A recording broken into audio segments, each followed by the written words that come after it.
Assalamualaikum warahmatullahi wabarakatuh. Bertemu kembali dengan Ustadz dalam pembelajaran kita pendidikan agama Islam. Mudah-mudahan Anda sekalian masih semangat, masih rajin menuntut ilmunya, terutama pendidikan agama Islam.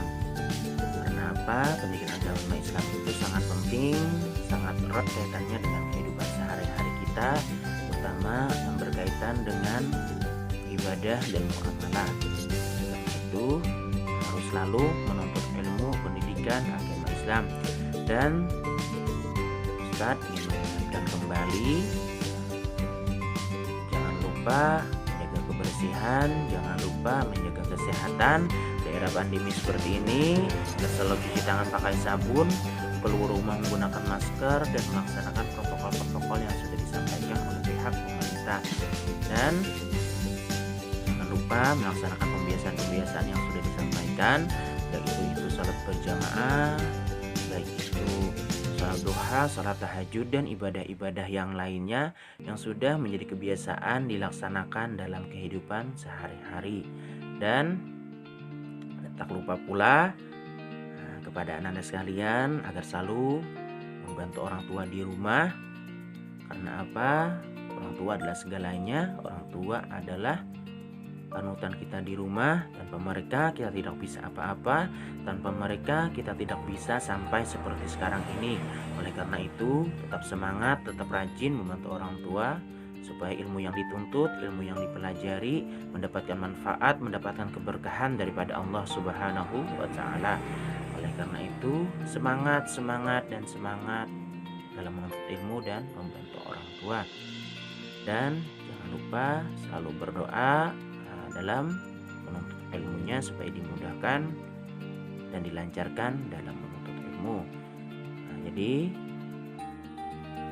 kita lanjutkan kembali pembelajaran kita pada hari ini, yang mudah-mudahan bisa dimengerti, bisa dipahami nanti materi yang Ustadz sampaikan.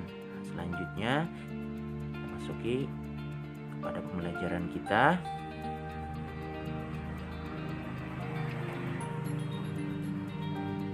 Jadi pada pembelajaran kita pada hari ini kita memasuki pada bab 4, yaitu tentang indahnya kebersamaan dengan sholat berjamaah. Dan di situ perhatikan ananda sekalian peta konsepnya tentang indahnya sholat berjamaah, mempelajari dan memahami konsep tentang sholat berjamaah, mempraktekkan tata cara sholat berjamaah, membiasakan sholat berjamaah, dan menerapkan sikap demokratis, toleran, kebersamaan, kerjasama, dan akhlak terpuji yang lain dalam kehidupan. Nah, dengan kita mengetahui peta konsep pada pembelajaran kita hari ini, mudah-mudahan dalam pembelajaran kita hari ini kita bisa mencapai apa yang disampaikan dalam peta konsep itu. Selanjutnya, tujuan pembelajaran kita pada hari ini yaitu anak-anak sekalian mampu menunjukkan tata cara salat berjamaah, mendemonstrasikan tata cara salat wajib berjamaah, melaksanakan salat wajib berjamaah sebagai implementasi dari pemahaman rukun Islam yang kedua, menjelaskan pengertian salat wajib berjamaah dan dasar hukumnya, menjelaskan syarat sah salat berjamaah, menyebutkan hukum salat masbuk, menyebutkan halangan salat berjamaah, menunjukkan keutamaan salat berjamaah. Nah, jadi dengan tujuan pembelajaran kita pada hari ini, mudah-mudahan bisa kita capai dan anak-anak sekalian mampu melaksanakan apa yang disampaikan dalam tujuan pembelajaran kita hari ini. Selanjutnya, internalisasi nilai Islam. Jadi internalisasi nilai Islam ini yang berhubungan tentang sholat berjamaah atau tentang pelajaran kita pada bab 4 hari ini, yaitu an Ibni Umar qala Rasulullah sallallahu alaihi wasallam salatul jama'ati tafdulu ala salatil fardhi bi sab'in wa ishrina darajatin. Rawahul Bukhari wa Muslim, yang artinya dari Ibnu Umar radhiyallahu an, Rasulullah SAW bersabda, salat berjamaah lebih utama dibandingkan salat sendirian dengan 27 derajat. Hadis riwayat Bukhari dan Muslim. Dari internalisasi nilai Islam itu kita bisa mengetahui keutamaan salat berjamaah itu lebih besar daripada salat sendirian karena pahalanya yang sangat besar tadi. Selanjutnya, ayo salat berjamaah. Tahukah kamu apakah salat berjamaah itu? Jadi anak-anak sekalian, salat berjamaah adalah salat yang dikerjakan oleh dua orang atau lebih secara bersama-sama dan salah seorang dari mereka menjadi imam sedangkan yang lainnya menjadi makmum. Jadi sekurang-kurangnya salat berjamaah itu adalah dua orang yang terdiri daripada imam dan makmum. Nah, itu adalah sepaling kurang syarat dalam salat berjamaah. Kalau lebih daripada dua orang itu lebih bagus lagi. Selanjutnya, hukum salat berjamaah adalah sunnah muakkadah, yaitu sunnah yang sangat dianjurkan, dan ada juga sebagian ulama mengatakan salat berjamaah adalah hukumnya fardu kifayah. Jadi sebagaimana yang disampaikan, salat berjamaah itu adalah sunnah muakkadah yang sangat dianjurkan, sangat ditekankan karena kebesaran pahalanya tadi 20 derajat daripada sembahyang sendirian, dan ada juga ulama yang menghukumkan fardu kifayah salat berjamaah itu. Fardu kifayah adalah andai kata dalam suatu kelompok atau suatu organisasi mengerjakan sembahyang fardu kifayah, maka terbebas satu kelompok atau organisasi itu daripada dosa. Tapi kalau tidak ada yang mengerjakan dalam suatu kelompok, satu organisasi, maka dihukumkan berdosa satu organisasi itu dan satu kelompok itu. Nah, seperti itulah hukum daripada fardu kifayah. Andai kata dilaksanakan satu orang saja atau satu kelompok saja, maka sudah membebaskan daripada orang-orang yang lain yang terdiri atau termasuk dalam kelompok itu. Selanjutnya, hadis keutamaan salat berjamaah adalah an Ibni Umar qala Rasulullah sallallahu alaihi wasallam salatul jama'ati tafdulu salatil fardhi bisab'in wa ishrina darajatin, rawahul Bukhari wa Muslim. Yang artinya dari Ibnu Umar, Rasulullah SAW bersabda, salat berjamaah lebih utama dibandingkan salat sendirian dengan 27 derajat. Hadis riwayat Bukhari wa Muslim. Selanjutnya, hadis lain tentang salat berjamaah, an Anas ibni Malik radhiyallahu anin Nabi sallallahu alaihi wasallam annahu kana yaqulu man shalla fi masjidin jama'atan arba'ina lailatan la tafutuhu raq'atul ula min salatil isya kataballahu lahu biha iqam minan nar, rawahu Ibnu Majah.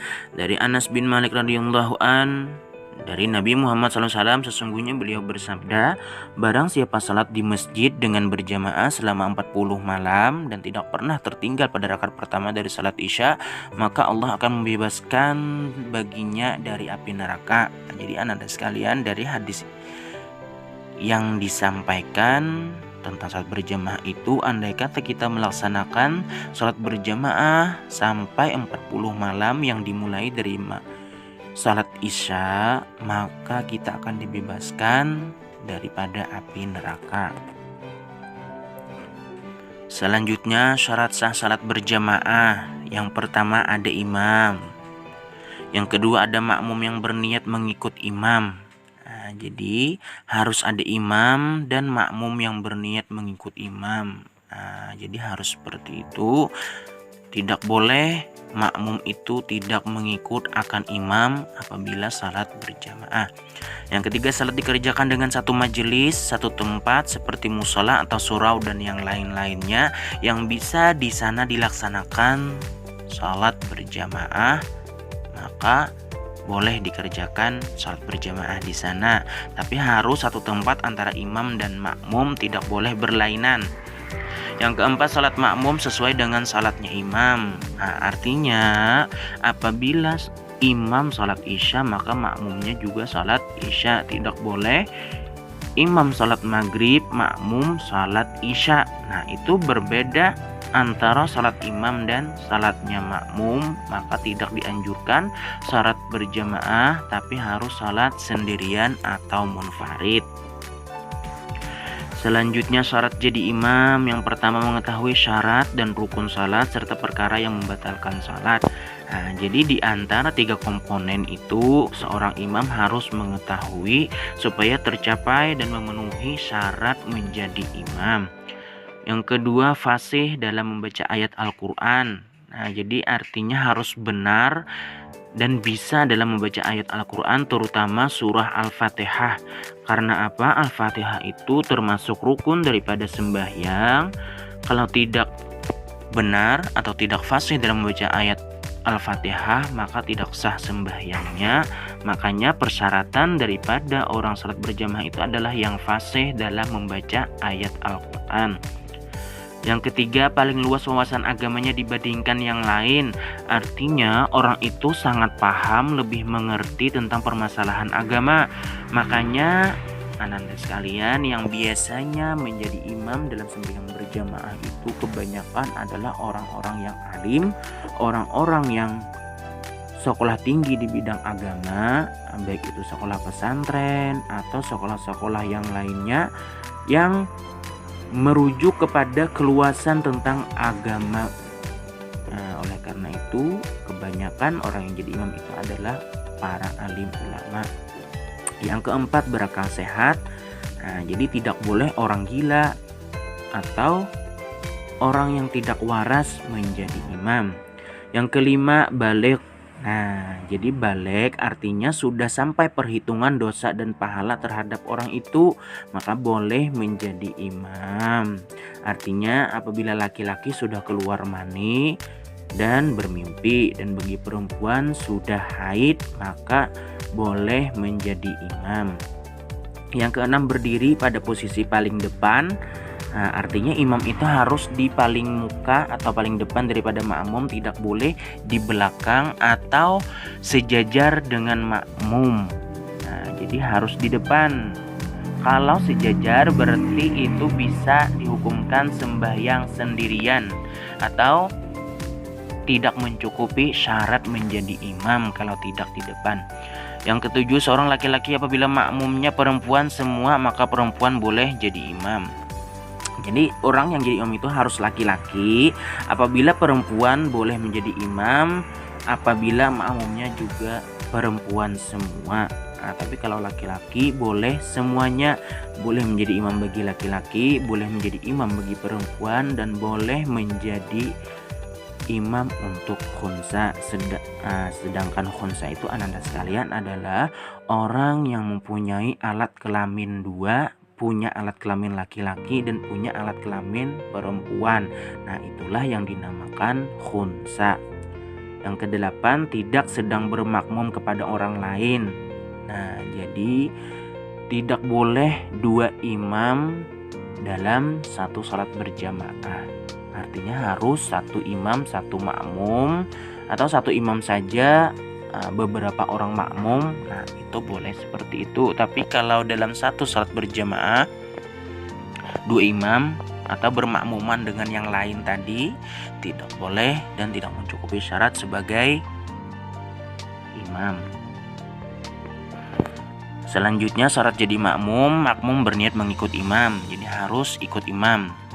Yang kedua, mengetahui gerakan salat imam. Nah, artinya tahu apa yang dikerjakan oleh imam, maka kita juga ikuti. Nah, apabila imam takbiratul ihram, maka kita juga takbiratul ihram setelah imam, dan seterusnya dalam pergerakan sembahyang atau salat. Yang ketiga, berada dalam satu tempat dengan imam. Nah, jadi harus pada satu tempat, baik itu di masjid, surau, dan yang lainnya yang bisa dilaksanakan dalam salat berjamaah tadi, yang sebagaimana saya sampaikan di awal tadi. Posisinya di belakang imam. Nah, jadi imam harus di depan, makmumnya harus di belakang. Tidak boleh makmum di muka daripada imam. Yang kelima, hendaklah salat makmum sesuai dengan salat imam. Misalnya imam salat asar, makmumnya juga harus salat asar, tidak boleh berlainan. Selanjutnya, makmum yang masbuk. Makmum masbuk adalah makmum yang tidak sempat membaca surat Al-Fatihah bersama imam di rakaat pertama. Artinya ketinggalan. Makmum sudah ruku atau imam sudah ruku, makmum baru datang. Nah, itu namanya makmum yang masbuk. Lawan katanya adalah makmum muwafiq, yakni makmum yang dapat mengikuti seluruh rangkaian salat berjamaah bersama imam. Dan makmum yang masbuk wajib menambah rakaat untuk menutupi ketinggalannya. Halangan salat berjamaah. Salat berjamaah dapat ditinggalkan, kemudian melakukan salat sendirian munfarid. Faktor yang menjadi halangan itu adalah yang pertama, hujan yang mengakibatkan susah menuju ke tempat salat berjamaah. Jadi yang pertama, hujan yang mengakibatkan susah menuju ke tempat salat berjamaah. Artinya hujan itu sangat deras. Andai kata kita pergi ke tempat salat berjamaah, maka baju kita atau pakaian kita basah dan kita tidak bisa mengikuti salat berjamaah, maka dianjurkan sembahyang sendirian. Yang kedua, angin kencang yang sangat membahayakan, seperti angin puting beliung atau angin-angin yang deras yang lainnya. Yang ketiga, sakit yang mengakibatkan susah berjalan menuju ke tempat salat berjamaah. Seperti orang yang di rumah sakit itu kan sakit yang sangat bersengatan yang tidak bisa melaksanakan salat berjamaah. Yang keempat, sangat ingin buang air besar atau buang air kecil. Jadi ketika mau salat berjamaah, kita itu pengen buang air besar dan buang air kecil dulu, maka harus membuang air besar atau air kecil dulu sebelum melaksanakan salat berjamaah. Kalau ditahan dalam salat berjamaah itu makruh dan sangat dibenci oleh Tuhan. Oleh karena itu, sangat dianjurkan buang air besar dan buang air kecil terlebih dahulu sebelum melaksanakan salat berjamaah. Karena baru makan makanan yang baunya sukar dihilangkan seperti bawang, petai, dan jengkol. Jadi yang kelima atau yang terakhir, makan makanan yang sukar dihilangkan baunya, baik itu petai atau jengkol atau bawang, apapun makanan yang baunya itu sangat menyengat. Jadi andai kata kita melaksanakan salat berjamaah, orang mencium bau yang tak sedap yang mengganggu kekhusyuan dalam salat berjamaah, maka dimakruhkan dan kita dianjurkan salat sendirian. Selanjutnya, kesimpulan, salat berjamaah adalah yang dilakukan dengan 2 orang atau lebih pada satu tempat. Salat berjamaah lebih afdal daripada salat sendirian dengan 27 derajat.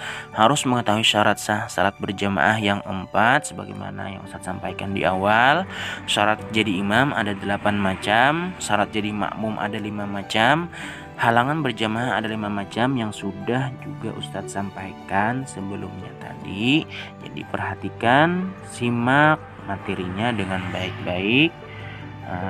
Dan yang terakhir, makmum masbuk adalah makmum yang tidak sempat membaca Fatihah rakaat pertama dan wajib menambah rakaat untuk menutup ketinggalannya tadi. Selanjutnya penutup.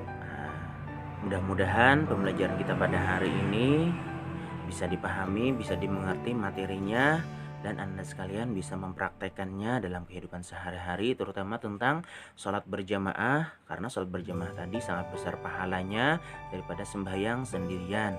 Dan sampai bertemu kembali di pelajaran pendidikan agama Islam selanjutnya. Mungkin sampai di sini pelajaran kita pada hari ini. Akhir kalam, assalamualaikum warahmatullahi wabarakatuh.